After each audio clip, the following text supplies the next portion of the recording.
թեև պարոն Մակարյանը հարցրեց ընդդիմադիրների ձայների մասին, բայց ինձ հետաքրքիր է ավելի շատ, որովհետև անվստահության համար պետք է 54 ձայն։ Եթե անգամ ամբողջ ընդդիմադիր ֆրակցիաները եւ անկախները միանան, չի բավարարում դա։ Դուք շատ ճիշտ նկատեցիք, որ կադրային քաղաքականության մեջ համատարած վախի, քծնանքի, այդ բանն է տերում։ Մենք ականատես ենք վերջին տարիներին այդ շանտաժային պատերազմի եւ կոմպրոմատների այս մթնոլորտին։ Այդ մթնոլորտում ոնց եք պատկերացնում այն քայլը, որ իշխող ֆրակցիայից թեկուզ մեկ հոգի պետք է քվեարկի իմպիչմենտի օգտին։ Շնորհակալություն։ Շնորհակալություն, մենք ճիշտ ասած այլ առիթով կամ եւ այլ պատճառով հայտարարել էինք, որ թեև գործընթացը խորհրդանում մեկնարկելու երկրորդ փուլին հասնելու համար 36 ձայն է անհրաժեշտ, բայց 36 ձայնից հետո մենք միանգամից process-ը խորհրդային չենք տեղափոխելու։ Սա ոչ միայն պայմանավորված է նրանով, որպեսզի մենք հնարավորություն ունենանք միջակարգը մեզ համար չնեղացնեինք, այլ նաև սա այդ հնարավորությունները ձեր ասած խնդրում ապահովագրում մտցնելու առումով։ Իհարկե հասկանալ էր, եթե նույնիսկ լիներ մեկ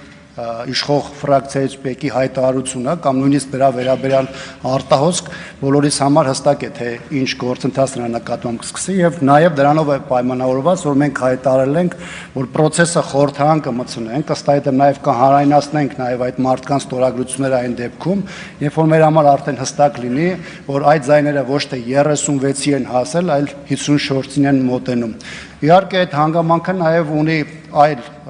դրան զուգահեռ process-ներ, բնականաբար սա ենթադրում է նաև ճնշում, հասարակական եւ քաղաքական, որը զուգահեռ պետք է տեղի ունենա նաև փողոցում, եւ բնականաբար սա չի ասի, որ հեշտ, բարդ process է, բայց մենք չունենք այլ տարբերակ, քան այդ բարդ process-ներով առաջ շարժվելու ուղղությամբ։ Պարզապես ճանապարհային քարտեզ ես չտեսա այդ սաղ process-ների։ Շնորհակալություն։ Անկոչարյան, անկեղծ ասած, այս նախագծի շրջանառված հայտարարության մեջ ճանապարհային քարտեզ չէր կարող լինել, որտեղ սա ներկայացված է նախագիծ, որտեղ պետք է արկա լինի այն լեգիտիմ հիմքերը,